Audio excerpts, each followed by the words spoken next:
at that time, and that was, gosh, like 15 years ago, that no one in the circles that I was in was asking these kind of questions to the people that I was exposed to. And I didn't necessarily at first know what the answers were going to be, or at times even knew what I was doing, but I knew I needed to ask, and I knew I needed to create a space that people could talk about it. And since then, when I've certainly connected with others doing this all over the world, and been able to get in these conversations, I realized I wanted to be a part of the conversation, the collective of people who are wanting to change the sexual culture, to make it more positive, to make it more healthy, and to have other people understand that looking into the world of sexuality, understanding your own sexuality, is such a pivotal developmental tool to knowing who you are. And so that's kind of ultimately what my why is currently. Thank you.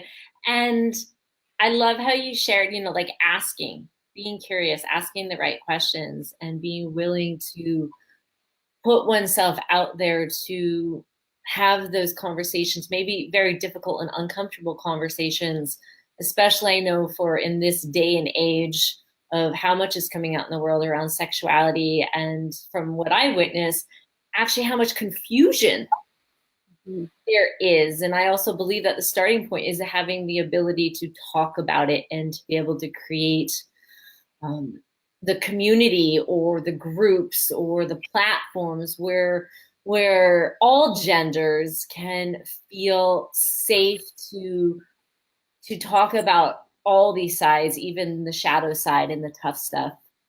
Yes. And that this can't just be one person. This has to be a collective joining together and having different perspectives, different experiences that lend to the conversation, so that we can fill in the gaps and not only lead the way, but walk with others in that journey too.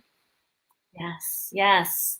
Different opinions. So important. So important.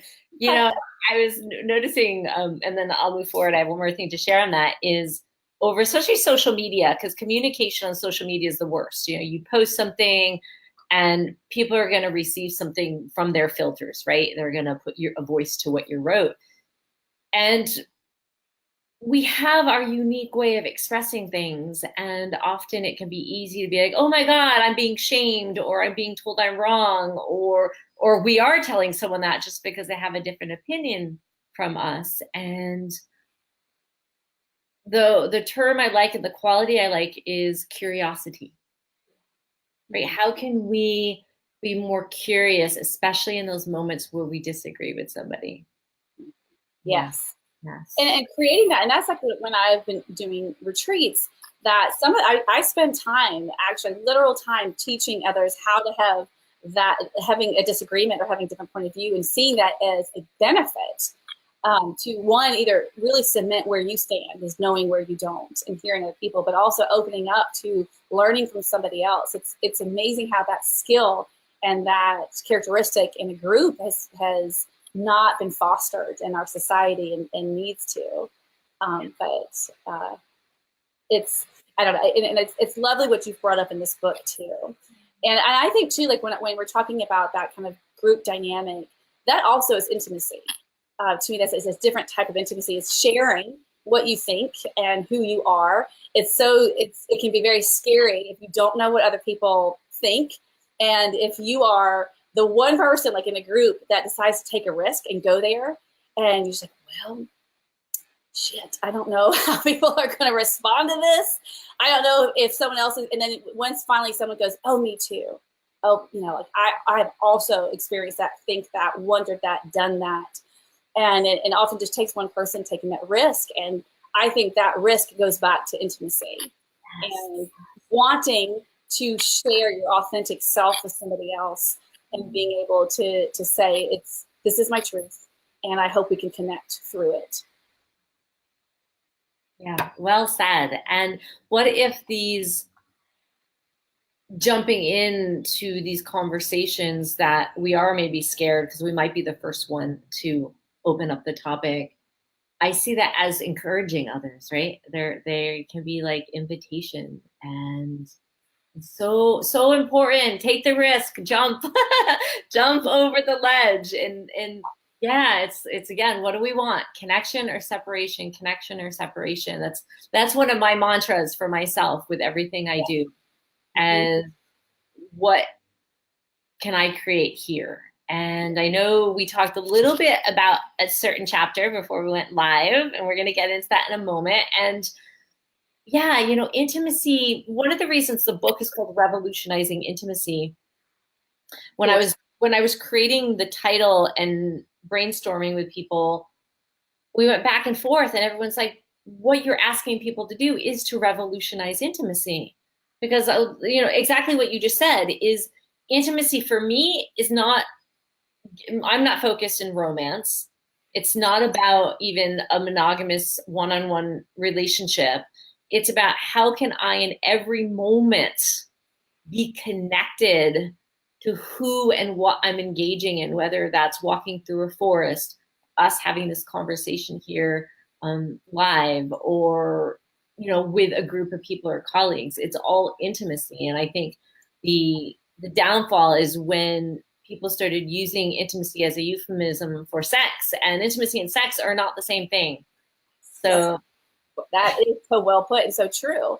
And I could say that my description of interacting with you, especially like when I've had the pleasure to see you in person, and share time with you, is you had this gift of you do feel like you are fully present in your skin, in your consciousness, and with the person you're speaking to. And I have often felt like I'm the only person in the room, that you just really laser focus. And it's not just because it's all about me, because it's not. You're sharing and you're giving your experiences, but you are just so intimately connected. And I've seen you be able to do that with multiple people in a room. And you walk the talk as well, which makes you such a great teacher in this. thank you. Thank you. And that leads us into being intimate with oneself, right? Because it starts there. Yes. I have to feel comfortable. We have to feel comfortable and at home in our bodies and in our skin to do that. And in the book, there's a chapter that you actually invited to come into our conversation around sexuality with oneself. Mm-hmm. Yes. Yeah. I want to say one thing first. I loved on page 4 where you talked about that people that being rooted in the lack of true connection and also fearing intimacy. Like that really stood out to me, and about the relationship between connection and intimacy, which is what you just said previously. And I think that's so important and can't be highlighted enough. And just like you said, there has been this incorrect association of that intimacy means sex. It certainly can coincide, but it doesn't have to. And I appreciate you explaining that to others. And I would love for that to be a question that's asked to people, and have them exploring that into the people in their lives. Yes. Yeah. It's like, what is intimacy? And a lot of people get scared of that. Mm-hmm. And what do you mean? What are we going to do? What are you just like, we're going to have a conversation. We're going to be open. We're going to be honest. We're going to be present. We're going to be authentic. That's intimate. And you're going to be seen, and you're going to be wanted and appreciated. And that can feel very scary also, but it's just once somebody, like what my experience has been, whether I'm interviewing people or working with somebody or just having a conversation, is once someone gets over that fear of being seen, of what's going to happen when they're really seen, it's hard to get them to stop. Like they're hungry to be really intimate with somebody on an intellectual and emotional, soulful way. And that's a beautiful thing to witness, which you and I have spoke about that privately, how great it is to work with a client and what an honor it is when someone will share that with you. But ultimately how transformative it is to allow yourself to be seen.